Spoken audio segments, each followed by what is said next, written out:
Қайырлы күн достар, менің каналыма қош келдіңіздер. Сіздермен Айдана. Бүгін біз осындай түскі немесе кешкі асқа осындай кеспе көже дайындайтын боламыз.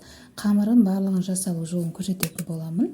Ол үшін ең алдымен бізге екі жұмыртқамызды табамызға ыдысымызға жарып алып, оның үстіне бір шай қасық тұзымызды салып, қолымызбен араластырып жібереміз. Тұзымызды ерітіп, енді оның үстіне ұнымызды салып, осылай қамыр илейтін боламыз. Біздің қамыр басқа қамырларға қарағанда қаттылау болады. Қаттылау болғаны дұрыс. Қамыр сорпаға түскен кезде езілмейтін болады. Сонда қаттылау қылып илей беріңіздер. Енді илеп болғаннан кейін 10 минутқа тұндырып қоямыз қамырымызды. 10 минут тұндырып қойғаннан кейін қамырымызды алып, тағы да бір илеп жібереміз. Сонда беті жылтыр, әдемі болып шығады. Енді қамырымызды 5 минутқа тағы да тұндырып қойып, оны алып, осындай қолымыздың жұдырығымызбен осылай басып, енді оқтаудың көмегімен, сағат тілімен жаятын боламыз. Оқтауды ақырын басып, салмақты салмай, осылай басып, сағат тілімен тез жайып алатын боламыз. Арасына кішкене ұн сеуіп жіберіңіздер. Қамырымыз қатты болып иленгендіктен жаю сәл қиындау болады, бірақ үстін қайта баса берсеңіздер, осылай тез жайылатын болады. Кішкене ұн сеуіп осылай жая береміз. Жайып болғасын қамырымызды жарты сағат немесе 1 сағатқа бетін ашық күйінде қалдырамыз.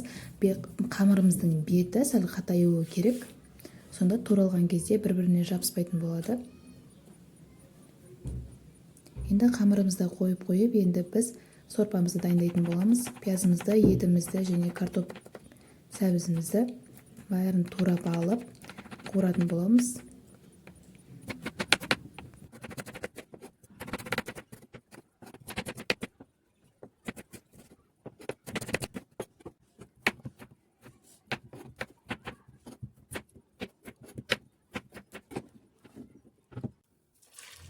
Енді окорочкамызды немесе етімізді осылай қызып тұрған майда екі беті қызарғанша кішкене қуырып жібереміз. Көп қуырудың қажеті жоқ.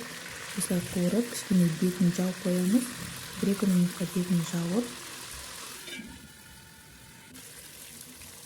Енді оның үстінен ұсақтап тұрылған пиязымызды саламыз. Пиязымызды да көп қуырмаймыз. 1-2 минут қуырып жіберіп, оның үстінен сәбізімізді саламыз.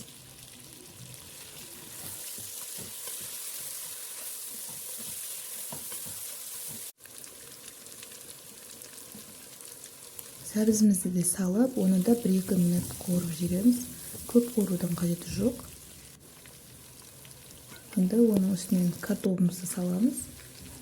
Оның үстінен 1 шай қасық тұзымызды және 1 шай қасық томат пастасын салып, жақсылап араластырып жіберіп, үстінен ыстық су құямыз. Суымызды құйып, бетін жауып қоямыз. Сорпамыз қайнап шығуы керек. Осымен сорпамыз қайнап шықты.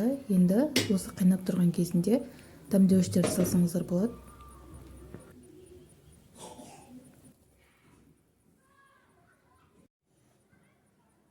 Енді бағалде бірінші жайып қойған қамырымызды осылай беті қаязып әдемі болған, беті сәл қатқылдау болып тұр. Енді бетіне кішкене ұн сеуіп жіберіп, осылай видеода көріп тұрғандарыңыздай етіп бүктейміз.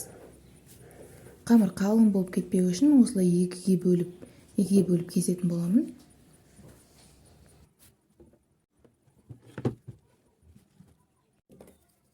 Видеода көріп тұрғандарыңыздай өткір пышақпен, жіңішкелеу пышақпен қамырымызды алып осылай кесеміз. Қамырымыз жабыспайды, өйткені менің қамырым 1-1,5 сағаттай тұрды, ашық күйінде тұрды. Қамыр беті әдемі болып қатқыл болған, енді кескен кезінде жабыспайды, әдемі болып кесіліп жатыр. Осылай барлық қамырымызды кесіп аламыз.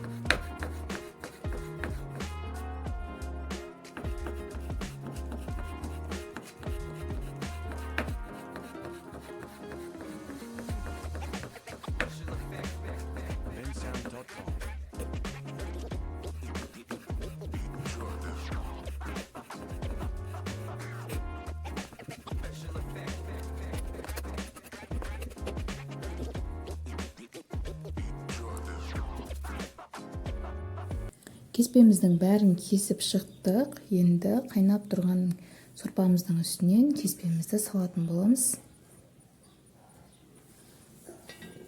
Сорпамыз әдемі болып қайнап тұр. Енді астының отын қатты қойып,